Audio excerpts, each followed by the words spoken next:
Olá, meus queridos alunos, aqui é o professor Luiz Iago. Agora a gente vai dar início aqui à nossa videoaula de geografia, né? E para essa aula de hoje nós faremos aí uma revisão, tá bom, pessoal? E é justamente com base nessa revisão que vocês terão aí, né, o parâmetro para poder responder às atividades de vocês, tá bom, pessoal? Então a gente vai falar aqui sobre vários tópicos nessa revisão, né? Cada um tópico é um ponto importante que vocês têm que saber com destaque maior, com a ênfase maior sobre os conteúdos que nós já tratamos até agora. Então, primeiro ponto que nós temos que destacar nessa revisão é sobre o conceito de regionalização. Pessoal, por regionalização nós podemos entender como a divisão de um grande espaço territorial, né, com critérios previamente estabelecidos em áreas menores que passam a ser chamadas de regiões. E cada região se diferencia das outras por apresentar particularidades próprias, relevo específico, hidrografia, vegetação, fauna, flora, certo? Aspectos econômicos, cada região vai ter as suas particularidades. Quando eu falo em regionalização do planeta, pessoal, eu tenho vários tipos de regionalização. Uma regionalização econômica, uma regionalização histórico, cultural e social, uma regionalização geográfica, tá bom? Eu tenho vários critérios de regionalização que podem ser utilizados. No mundo atual, o principal modelo de regionalização que eu vou ter, pessoal, é a chamada divisão Norte-Sul, certo? Essa divisão Norte-Sul, ela vai regionalizar o mundo em dois blocos. Eu vou ter os países do Norte, que são desenvolvidos, e os países do Sul, que são subdesenvolvidos. Então, eu tenho que entender que a divisão Norte-Sul, ela vai adotar critérios econômicos. Tá bom, pessoal? Ela não atende a critérios geográficos, ela atende exclusivamente a critérios econômicos. Por quê, pessoal? Porque eu tenho países do Sul que são industrializados e eu tenho países do Norte que não são industrializados. Como assim, pessoal? Entendam, a divisão Norte-Sul, ela divide o mundo em duas zonas. Países do Norte desenvolvidos e países do sul do planeta que são chamados de subdesenvolvidos. Só que eu tenho que entender que eu tenho países no sul do planeta, como a Austrália e a Nova Zelândia, que fazem parte do grupo dos países desenvolvidos, que ficam ao norte. E eu tenho países lá do norte, como alguns países africanos, que fazem parte dos países subdesenvolvidos, que pertencem ao grupo do sul. Então vejam bem, pessoal, essa divisão ela não atende a critérios geográficos, ela atende a critérios econômicos, tá certo? Divisão Norte-Sul. Então, nesse processo aí, eu tenho que também entender, certo, pessoal? Outra coisa, eu tenho que entender aí, né, sobre os países subdesenvolvidos, tá bom? Tá certo, pessoal? Tenho que fazer referência a países subdesenvolvidos. Pessoal, os países subdesenvolvidos, como nós podemos ver aqui no mapa, também são chamados ali de países de economia em transição. Tá bom, pessoal? São ali aqueles países que são classificados, né, como subdesenvolvidos e que, no entanto, apresentam um relativo desenvolvimento econômico e social em comparação com as nações mais pobres do planeta, ok? Esses países, eles geralmente apresentam economias de industrialização recente, tá bom? São países que vão começar a se desenvolver industrialmente da segunda metade do século XX e no início do século XXI, e geralmente grande parte do processo de industrialização desses países se deu com a entrada de indústrias estrangeiras, né, de empresas multinacionais ou transnacionais que geralmente vão sair, né, dos países desenvolvidos, como Estados Unidos, alguns países europeus, tá bom? Buscando ali mão de obra mais barata e outras vantagens econômicas para baratear o processo de produção. Então, como muitos países subdesenvolvidos que nós podemos citar no mundo, eu tenho alguns países da África, né, África do Sul, por exemplo. Aí no continente africano, eu vou ter, por exemplo, o Brasil, eu vou ter a Argentina, eu vou ter o México, eu vou ter a China, tá certo, pessoal? São todos aí países que estão passando por um processo de desenvolvimento, ok? Então, Outro ponto que eu tenho que saber é sobre a classificação do mundo com base nas economias, pessoal. Eu tenho aí os países desenvolvidos, né, as economias desenvolvidas, que são esses países em vermelho, abrangendo a Austrália, Nova Zelândia, países europeus ali como o Reino Unido, certo? Como Portugal, Espanha, a Inglaterra no Reino Unido, os países nórdicos como Noruega, como Suíça, como França, como Inglaterra também, mais na parte central do continente europeu. Eu tenho aqui na América os Estados Unidos e o Canadá, tá bom, pessoal? E tenho o Japão lá na Ásia, são ali as economias desenvolvidas, as nações mais ricas do mundo. Eu tenho as economias em transição. As economias em transição geralmente abrangem, pessoal, a Rússia, certo? E antigos países que pertenciam à União Soviética, como Iugoslávia, ok? Como a República Tcheca, Eslováquia, Eslovênia, tá bom, pessoal? São aqueles antigos países que pertenciam à União Soviética, mas que se desanexaram dela em 1991, quando a União Soviética ela entrou no processo de crise, tá bom? Eu tenho as economias emergentes, certo? Que é onde eu tenho aí México, Brasil, Argentina, tá bom, pessoal? Que também são chamados de países subdesenvolvidos em alguns casos. Eu tenho as economias em desenvolvimento, como muitos países africanos, certo? Países da Ásia também. E eu tenho ali países menos desenvolvidos, que vão se encontrar principalmente no continente africano, né? Aí eu tenho as nações mais pobres do mundo, como Angola, Moçambique, Chad, certo? Se concentram ali no continente africano e também alguns países da Ásia, tá certo, pessoal? Então eu tenho essa divisão regional aí do mundo, com base nessa perspectiva econômica, ok? Outro ponto que eu tenho que ter compreensão, pessoal, é sobre as duas características do desemprego no mundo. Eu tenho o desemprego estrutural e eu tenho o desemprego conjuntural. E eu tenho que entender o conceito de cada um deles. O que vai ser o desemprego estrutural, pessoal? O desemprego estrutural é aquele gerado pela introdução de novas tecnologias ou de sistemas e processos voltados para a redução de custos. Como assim, pessoal? Quando uma empresa ela compra robôs e o robô ele substitui o trabalho humano. Quando o supermercado ele troca um caixa humano por um caixa eletrônico. Então eu emprego a tecnologia no meu processo produtivo e com isso eu substituo a mão de obra humana. Tá bom, pessoal? É isso que se trata de desemprego estrutural. Já o desemprego conjuntural é gerado por crises econômicas internas ou externas, tá bom, pessoal? As crises econômicas, elas geralmente vão diminuir o consumo, elas vão diminuir as exportações, diminuir a produção e, por consequência de tudo isso, aumenta-se o desemprego. Agora, tenho que entender uma coisa, né? Quando a crise econômica ela é solucionada, o emprego ele volta a crescer, a oferta de emprego volta a crescer e as pessoas restabelecem seus empregos. Então, isso acontece no desemprego conjuntural. Já no desemprego estrutural, as pessoas não recuperam seus postos de trabalho. Uma vez um posto de trabalho sendo perdido para uma máquina, sendo substituído por a tecnologia, ele não é mais restabelecido. Tá bom, pessoal? Então, eu tenho essas duas diferenças. Tenho também aqui que citar, né, a criação do BRICS, pessoal, né? O BRICS aí, ele é um agrupamento econômico, né, que atualmente ele é composto por 5 países. Eu tenho aí Brasil, Rússia, Índia, China e África do Sul, né? As iniciais de cada país ali, eles vão dar nome a esse grupo, certo? Aqui eu não tenho um bloco econômico ou uma instituição internacional, tá bom, pessoal? O BRICS, ele não é um bloco econômico e nem é um organismo, uma instituição internacional, tá certo, pessoal? Então, ele foi criado, temos aí também no BRICS a criação de um banco internacional do grupo, que vai desagradar tanto a União Europeia como também os Estados Unidos, que é quem vão controlar o Banco Mundial e o FMI, né? O Fundo Monetário Internacional. E juntamente com a criação desse banco, houve aí a criação de um contingente de reserva no valor de 100 bilhões de dólares, né? Que vai ter como objetivo aí garantir a estabilidade econômica dos 5 países que fazem parte do grupo. Na verdade, esses 5 países aqui que estão passando por processo de desenvolvimento, né? Aqui nós temos nações que têm já um grau de desenvolvimento um pouco mais elevado, mas que não fazem parte ali das principais potências mundiais. Então, o que foi que esses países fizeram? criaram esse grupo, né?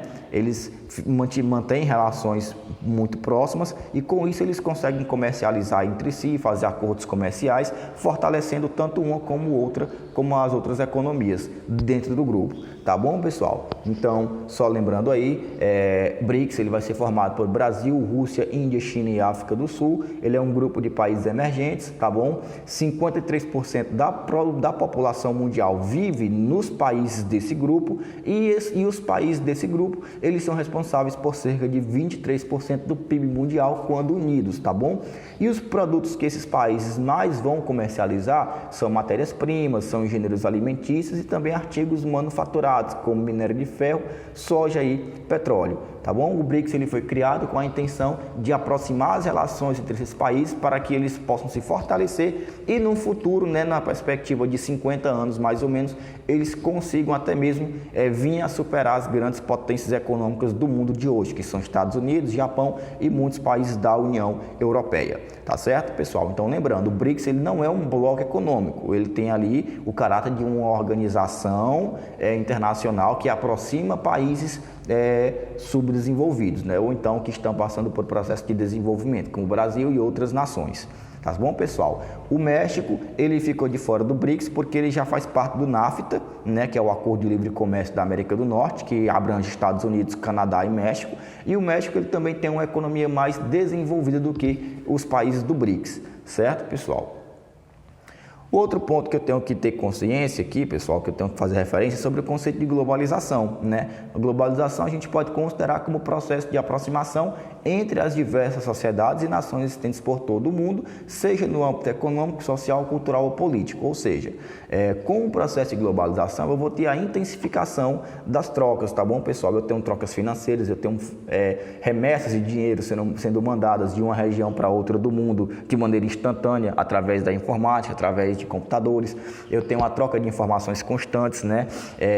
Acontecimentos que estão ali em processo de atuação lá nos Estados Unidos, eles são noticiados quase que de maneira real ou muitas vezes em tempo real em todo o planeta, através ali dos meios de comunicação de massa, como a televisão, a internet. Eu tenho aí o grande fluxo de pessoas se deslocando em território internacional, né? Eu tenho países que vão ser interligados, ok? Pessoas que se deslocam por todo o território do planeta. Isso é uma característica da globalização, através da evolução tecnológica dos meios de transporte.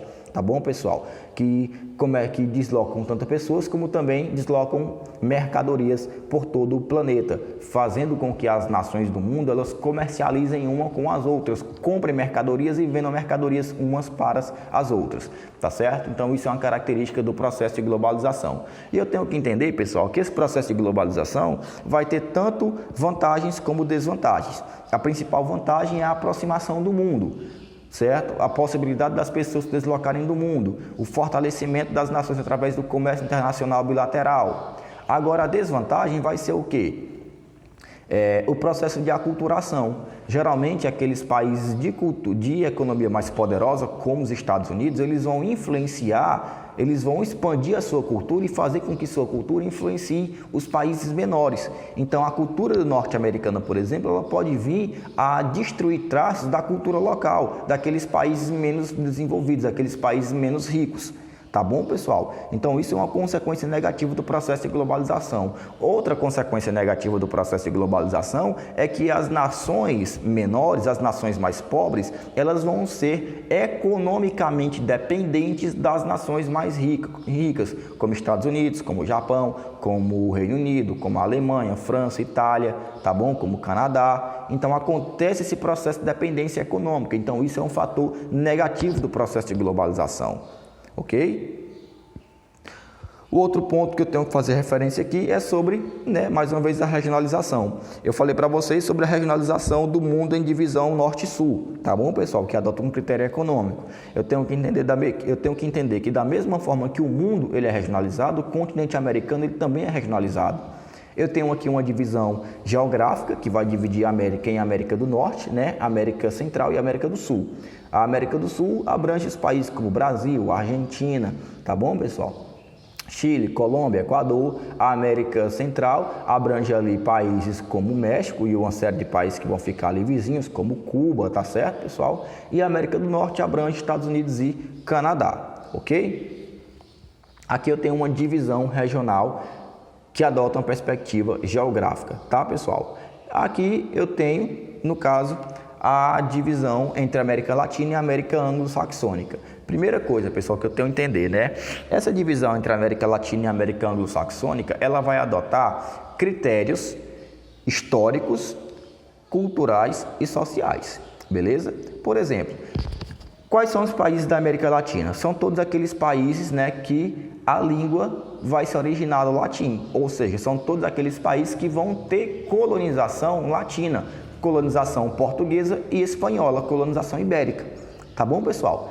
Então, todos os países da América Latina são países de colonização ibérica, ou foram colonizados por Portugal, ou foram colonizados por Espanha. Por que colonização ibérica, pessoal? Porque tanto Portugal como Espanha vão ser dois países situados numa região da Europa que é conhecida como Península Ibérica. Tá bom, pessoal? É por isso que nós falamos em colonização ibérica. Sabemos, então, que quando falamos em colonização ibérica, falamos na colonização portuguesa ou colonização espanhola na América. Tá, pessoal? Então, eu tenho que entender que todos os países da América Latina, eles foram colonizados por nações ibéricas, ou Portugal ou Espanha, certo? E todos eles, no caso, na sua grande maioria, vão ter línguas que vão se originar do latim. Tanto o português como o espanhol, eles são línguas de origem latina. Então, as línguas que nós falamos aqui no Brasil, né, o português brasileiro, assim como também o espanhol, o dialeto espanhol que é falado em muitos países da América do Sul, né, são línguas de origem latina. Tá bom, pessoal? Porém, eu tenho algumas exceções. Ok? Eu tenho ali alguns países, né, como por exemplo a Jamaica, que vai falar o inglês, e eu tenho também o Suriname, que vai falar o holandês, mas que pertencem à América Latina. Isso por quê, pessoal? Porque essa divisão do mundo, da América, no caso, em América Latina e Anglo-Saxônica, ela também adota um critério econômico. Ou seja, ela vai dizer, né, pessoal, que os países em desenvolvimento ou os países subdesenvolvidos, eles estão todos concentrados na América Latina. Enquanto na América Anglo-Saxônica eu vou ter as nações economicamente desenvolvidas, que são Estados Unidos e Canadá. Então, além dessa divisão entre a América Latina e a América Anglo-Saxônica, ela atender a critérios históricos e sociais, ela também atende a critérios econômicos. Já a América Anglo-Saxônica é aquela região da América que vai ser colonizada, certo? Por descendentes de germânicos. Eu tenho que entender, pessoal, que eu vou ter os povos germânicos, como anglo-saxões e jutos, que vão chegar ali por volta do século V, né, no continente europeu, e vão se assentar naquela região que atualmente pertence, abrange o Reino Unido, ok? Esses povos anglo-saxões e jutos, eles vão se juntar, vão se miscigenar e vão formar um chamado povo germânico. E esse povo germânico, que vai se desenvolver principalmente ali na região do Reino Unido, que abrange a Inglaterra, eles vão lá durante o século XV e XVI, no processo das grandes navegações, chegar até a porção norte do continente americano e constituir, né, núcleos de povoamento, colonizar aquela região. Então, pessoal, é por isso que nós chamamos aquela porção norte da América de América Anglo-Saxônica, ok? E geralmente a língua matriz é o inglês. Porém, países como o Canadá têm mais de uma língua oficial, falando tanto inglês como também o francês. Tá certo, pessoal? Então, a América Anglo-Saxônica abrange Estados Unidos e Canadá e abrange também as nações mais desenvolvidas economicamente do continente americano, né? As grandes potências do mundo, Estados Unidos e Canadá. Certo, pessoal? Então, aqui eu tenho, né, a divisão social, econômica e histórica da América, que divide a América em América Anglo-Saxônica e América Latina. Tá certo, pessoal? O México, ele não faz parte da América Anglo-Saxônica, apesar dele ficar situado na América do Norte, ok? Nessa divisão histórico, econômico e social, o México ele vai fazer parte da América Latina. Porém, na divisão geográfica, ele vai fazer parte da América Central. Certo, pessoal? E aqui eu tenho, né, outro ponto de destaque que é sobre as zonas internacionais dentro da América. Pessoal, o que é que vai acontecer? Eu tenho duas zonas territoriais dentro do continente americano que não vão ser independentes, que vão estar sobre a autoridade de nações europeias. Por exemplo, eu tenho aqui a Groenlândia, no extremo norte do continente americano, que é um território americano que pertence à Dinamarca, certo? E eu tenho aqui na América do Sul a Guiana Francesa, que é um protetorado, que é uma área de domínio marítimo da França. Tá bom, pessoal? Então, nem a Groenlândia, nem a Guiana Francesa, eles têm status de país independente. Eles não são países independentes. A Groenlândia pertence territorialmente à Dinamarca e a Guiana Francesa pertence territorialmente à França. Tá bom, pessoal? Então, e por último aqui, para a gente poder finalizar, eu tenho que entender, né, a diferença entre os modelos de colonização do continente americano. O continente americano ele vai ser colonizado, né, por dois modelos de colonização. Eu tenho as colônias de exploração e eu tenho as colônias de povoamento. A colônia de exploração, pessoal, ela vai ter algumas características, como por exemplo, produção agrícola baseada na grande propriedade rural, ou seja, grandes latifúndios, né? Ela vai ter uma produção que é destinada ao mercado externo, então, ou seja, os gêneros agrícolas e econômicos que foram produzidos no Brasil, por exemplo, que foi uma colônia de exploração, eram voltados para vender na Europa. Temos aqui uma grande ênfase no trabalho escravo, né? Nós sabemos que muitos escravos africanos foram trazidos para o Brasil para trabalhar nas lavouras de açúcar e de café, mas também tivemos trabalho escravo indígena, tá bom? No início do processo de colonização. E eu tenho aqui um rígido pacto colonial, ou seja, o pacto colonial ele vai dizer, né, que a colônia só vai ter direito de comercializar com a sua metrópole. No caso, o Brasil só podia comercializar com Portugal. Na prática, nós sabemos que isso não vai acontecer porque muitos países, como a Holanda, como a própria França, como a Inglaterra, vão atacar e saquear a costa brasileira constantemente. Já nas colônias de povoamento, eu tenho aqui uma produção agrícola baseada na pequena propriedade rural. Eu tenho uma produção manufatureira voltada para abastecer o mercado interno e eu tenho laços coloniais que são mais brandos, tá bom, do que nas colônias de exploração. O que é que eu tenho que entender, pessoal? Eu tenho que saber que eu posso criticar esses dois modelos. Primeiramente, ao mesmo tempo que eu tenho uma colônia de exploração, também tenho um povoamento. O Brasil, ele foi uma colônia de exploração, mas ele também foi povoado. Se não tivessem povoado o Brasil, se não tivesse expandido o povoamento do território brasileiro do litoral para as zonas do interior, o Brasil não tinha sido colonizado, não tinha sido explorado. Então, houve sim povoamento no Brasil. Ao mesmo tempo, o Brasil ele tanto foi colônia de exploração, como ele também foi colônia de povoamento. Outra crítica, a mesma coisa acontece com os Estados Unidos. Os Estados Unidos eles foram uma colônia de povoamento, mas eles também foram explorados, né, pela Inglaterra. Agora é claro, pessoal, nós não podemos comparar o sistema de exploração que a Inglaterra impôs aos Estados Unidos ao mesmo sistema de exploração que Portugal impôs ao Brasil, pois a exploração portuguesa ao Brasil foi muito mais intensa que a exploração inglesa aos Estados Unidos. Porém, os Estados Unidos foram sim explorados. Outras críticas que eu posso fazer.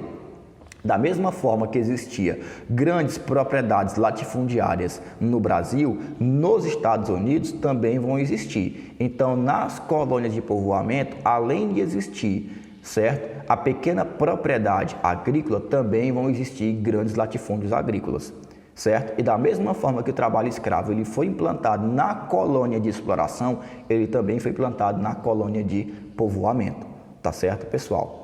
Então, podemos fazer aí essas críticas a esses dois modelos de colonização, certo?